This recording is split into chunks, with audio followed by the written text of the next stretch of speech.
Conjugare, Centro Português de Apoio à Pesquisa Científica e à Cultura. Acreditamos que as ciências e as artes mudam o mundo. O conhecimento transforma, e isso nos motiva. Jornada Internacional de Iniciação Científica e Extensão Universitária GICEL 2025, realização dias 25, 26 e 27 de novembro.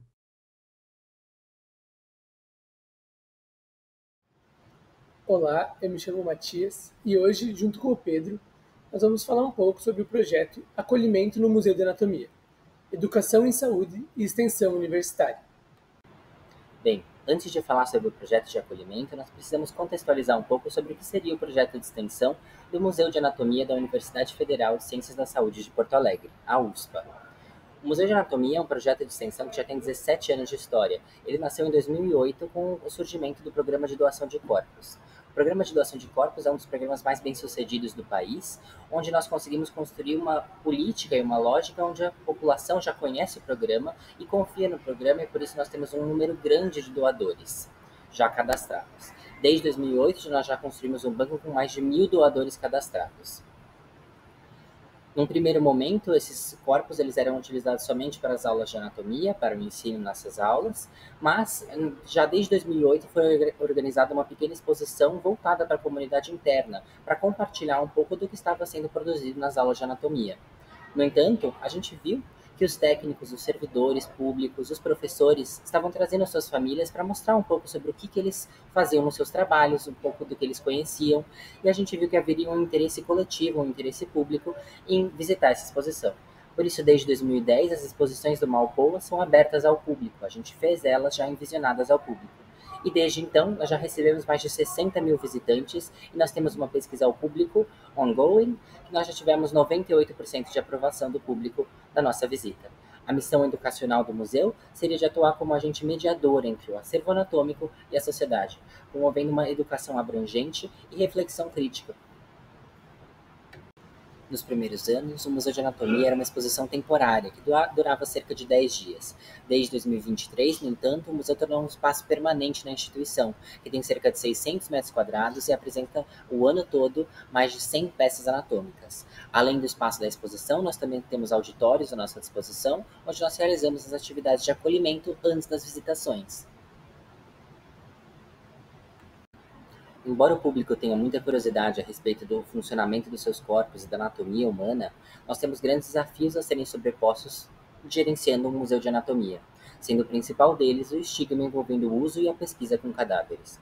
Nós reparamos que nós precisávamos de um espaço para endereçar essas questões, para explicar sobre a procedência dos cadáveres, que vem do programa de doação de corpos, romper um pouco com o que as pessoas sabem do uso de indigentes, que a gente não faz isso na instituição, e sobre as questões éticas e a conservação dos materiais que a gente tem em exposição.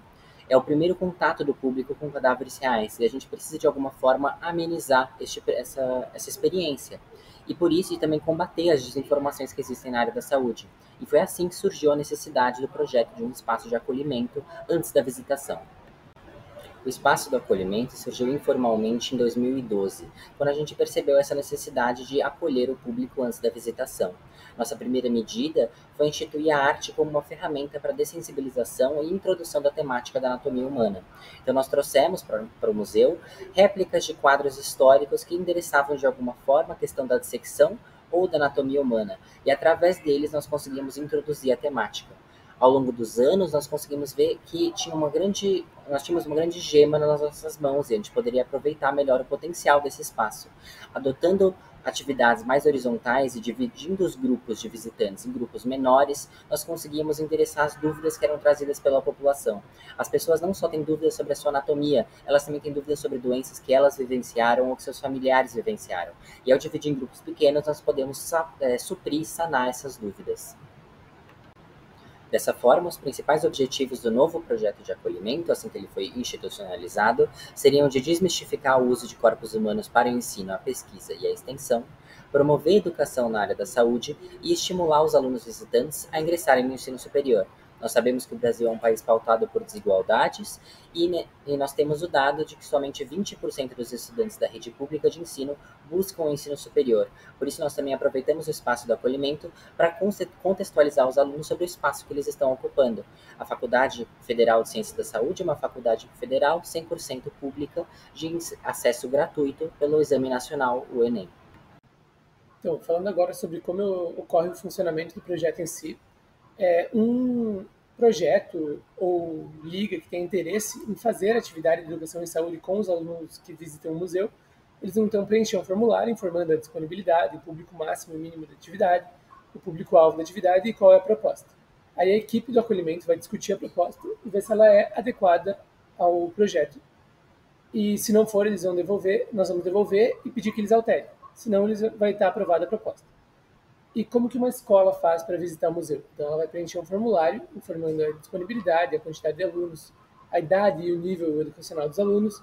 E tudo isso eles fazem para visitar o museu em si, já faziam antes do projeto do acolhimento existir. E agora, com a criação do acolhimento, tem uma pergunta também sobre temas de interesse que eles gostariam que fosse abordado no acolhimento. E daí a equipe do museu então vai marcar a escola na data que ela pode vir visitar o museu. E a equipe do projeto acolhimento vai conciliar a disponibilidade do projeto parceiro que vai realizar a dinâmica de educação e saúde com a agenda da escola que vai vir visitar o museu. E assim vai acontecer então a atividade, vai juntar esses dois interesses, né, do projeto e da escola para o acolhimento. Então, como que isso vai se dar no dia que a escola vier aqui e for ter atividade em si? Então, a primeira coisa que vai acontecer vai ser os alunos vão para uma sala de aula da universidade e vão escutar, né, vão ver um vídeo educativo. Esse vídeo educativo ele foi desenvolvido pela equipe do museu e ele conta um pouco sobre a história da anatomia, a história do Museu de Anatomia da UFSPA e também um pouco sobre uma contextualização, digamos assim, do uso de corpos humanos reais para ensino, pesquisa e extensão, para mostrar que isso não é uma coisa de outro mundo, que isso é uma coisa que existe, uma coisa normal, uma coisa importante, para eles não terem um baque muito grande quando vierem ver as peças mesmo no museu. Depois vai acontecer então a dinâmica em educação e saúde desenvolvida pelo projeto parceiro, e após isso os alunos vão responder uma pesquisa de satisfação. Alguns deles já vêm para o museu direto para começar a visita, enquanto isso outros vão respondendo a pesquisa para a gente ter esses dados para poder avaliar o projeto do acolhimento em si. Essa pesquisa, então, tem uma série de perguntas, primeiro com variáveis sociodemográficas dos alunos, como nível educacional, idade, sexo, e depois algumas perguntas em escala de Likert, 3 perguntas, né, que é a qualidade da atividade, a qualidade do tema da atividade e a explicação dos monitores, uma escala de Likert de 4 pontos. Então, eles vão responder uma pergunta sobre a duração da atividade, se eles acharam longa, adequada ou curta, e depois eles vão meio que se autoavaliar, assim, se eles aprenderam algo novo com a atividade, se eles aprenderam algo novo sobre cuidados com a saúde e se eles gostariam de participar novamente da atividade. Então, o que nós tivemos de resultados nesses 2 primeiros meses de projeto? Né? 8 escolas já vieram, 13 em agosto e 5 em setembro, totalizando 309 alunos. E as dinâmicas desenvolvidas foram realizadas por 4 projetos diferentes.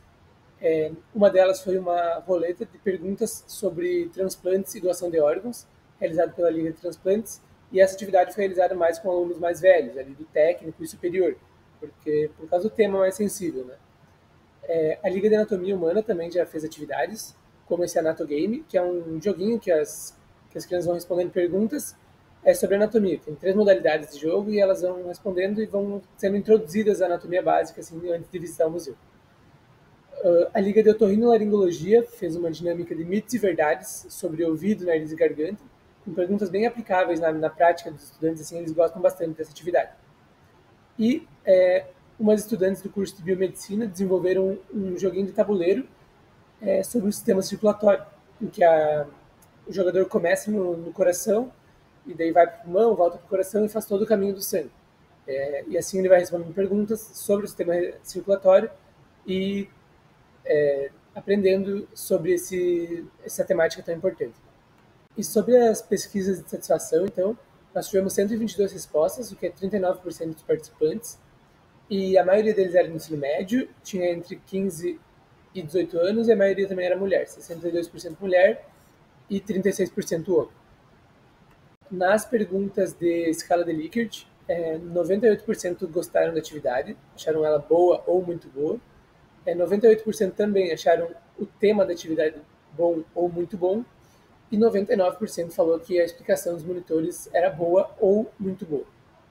E as outras perguntas, então, 98% falou que aprendeu algo novo, no geral, e 75% falou que aprendeu algo novo sobre cuidados com a saúde, especificamente.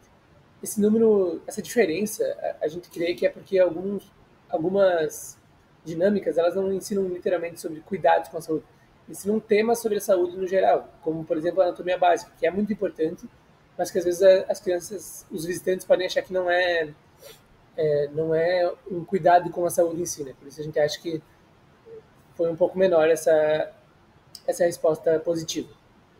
E 86% falaram que gostariam de participar de novo da atividade, o que indica que os alunos estão curtindo, assim, que eles estão gostando de participar e que está sendo uma atividade proveitosa para eles.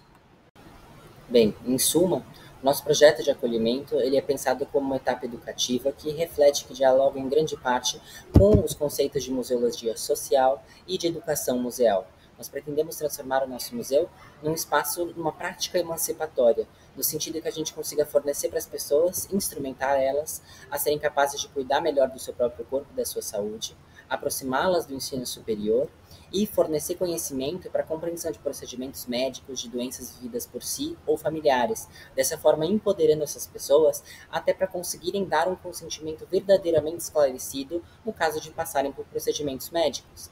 Nós temos também o dado na nossa pesquisa de satisfação que 75,4% dos visitantes relataram ter aprendido algo novo sobre cuidados com a saúde.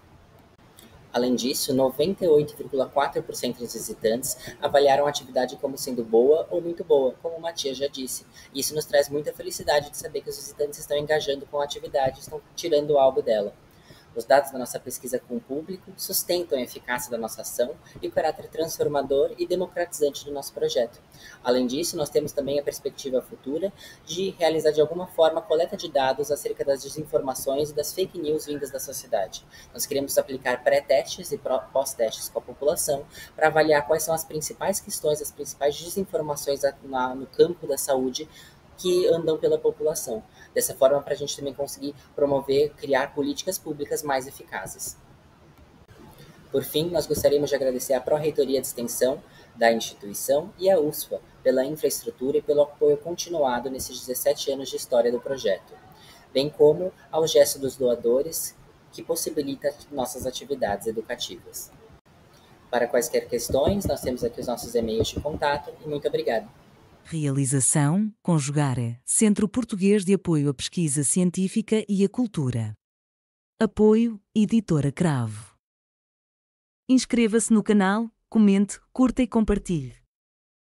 Obrigado por assistir.